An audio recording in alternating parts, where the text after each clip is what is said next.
নিজের বাবার একটি হাত শরীর থেকে বিচ্ছিন্ন করার কারণে দুই সন্তান মিলে সেই অপরাধীকে দুনিয়া থেকে নৃশংসভাবে সরিয়ে দিয়েছে। এরপর নিজেরা আবার ধরা দিয়েছে। র‍্যাব যখন প্রধান আসামিকে ধরে নিয়ে যাচ্ছিল তখন তিনি সাংবাদিকদেরকে উদ্দেশ্য করে বলছে, আমার বাবাকে 2018 সালে রাব্বি ও তার সহকারীরা নৃশংসভাবে একটি হাত শরীর থেকে বিচ্ছিন্ন করে ফেলে।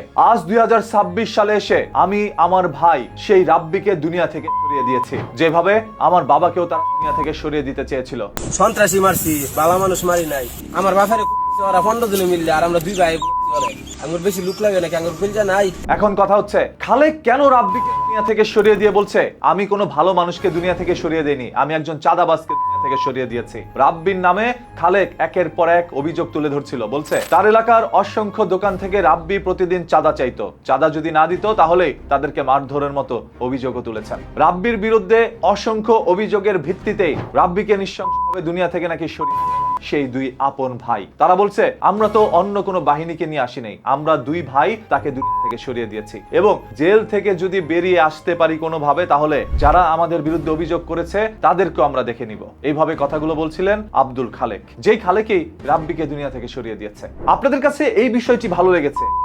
শরীর থেকে একটি হাত বিচ্ছিন্ন যে করে দিয়েছিল তাকে আবার দুনিয়া থেকে সরিয়ে দিয়েছে তার সন্তানরা। এই বিষয়টি আপনারা উপভোগ করেছেন এবং সবাই শেয়ারও করেছেন। কমেন্ট বক্স বা রিয়েকশনের মধ্যে দেখলাম সবাই লাভ রিয়েক্ট দিচ্ছে, আলহামদুলিল্লাহ বলছে। তবে পুলিশ ও স্থানীয় সূত্রে জানা যায় রড সিমেন্ট ইটা বালু বিক্রিকে কেন্দ্র করে আধিপত্য বিস্তার নিয়েই সেই আব্দুল খালেক ও রাব্বির মধ্যে একটি সংঘর্ষ দেখা দিয়েছিল, আর সেই সংঘর্ষের জেরেই নাকি রাব্বিকে দুনিয়া থেকে সরিয়ে দিয়েছে। তবে সেই আব্দুল খালেক বলছে রাব্বি হচ্ছে একজন সাদাবাজ, তাই তাকে দুনিয়া থেকে সরিয়ে দিয়েছি, আমি একজন অপরাধীকে দুনিয়া থেকে সরিয়ে দিয়েছি।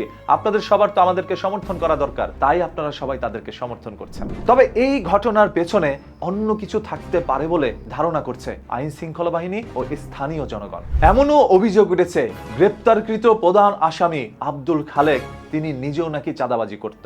সাংবাদিকরা একরকম তাকে প্রশ্ন করে ফেলে, আপনিও তো চাঁদাবাজি করতেন। তখন বলল এমন কোনো ইতিহাস নাই যে আমি চাঁদাবাজি করেছি, বরঞ্চ রাব্বি চাঁদাবাজি করত। হয়তোবা এই ছবি ভিডিওগুলো আপনার অজান্তেই আপনার সামনে চলে এসেছিল, তবে আপনারা বাস্তবতা জানতেন না, যে বাস্তবতা আপনাদের সামনে এখন তুলে ধরলাম। আপনাদের কাছে অনুরোধ এই ভিডিওটি শেয়ার করবেন, এই জন্য যদি রাব্বি বড় কোনো অপরাধী হয়ে থাকে তাহলে তার শাস্তি তো তিনি পেয়ে গিয়েছে, আর আইন নিজের হাতে তুলে নেওয়া সেই আব্দুল খালেককে আপনারা কি চাচ্ছেন? তারও সর্বোচ্চ শাস্তি মৃত্যুদণ্ড হোক, যাবজ্জীবন হোক, নাকি তাকে বেকসুর খালাস দেওয়া হোক? মনে রাখবেন, প্রতিদিনের ঘটে যাওয়া ঘটনা, দুর্ঘটনা, লুকোনো সত্য জানার জন্য এই পেজটাকে ফলো করে রাখতে হবে। এখনই ফলো বাটনে ক্লিক করে পেজটাকে ফলো করে রাখেন। মাটির নিচ থেকে লুকোনো সত্য বের করে উন্মোচন করবে এই পেজে আপনাদের সামনে, ইনশাআল্লাহ।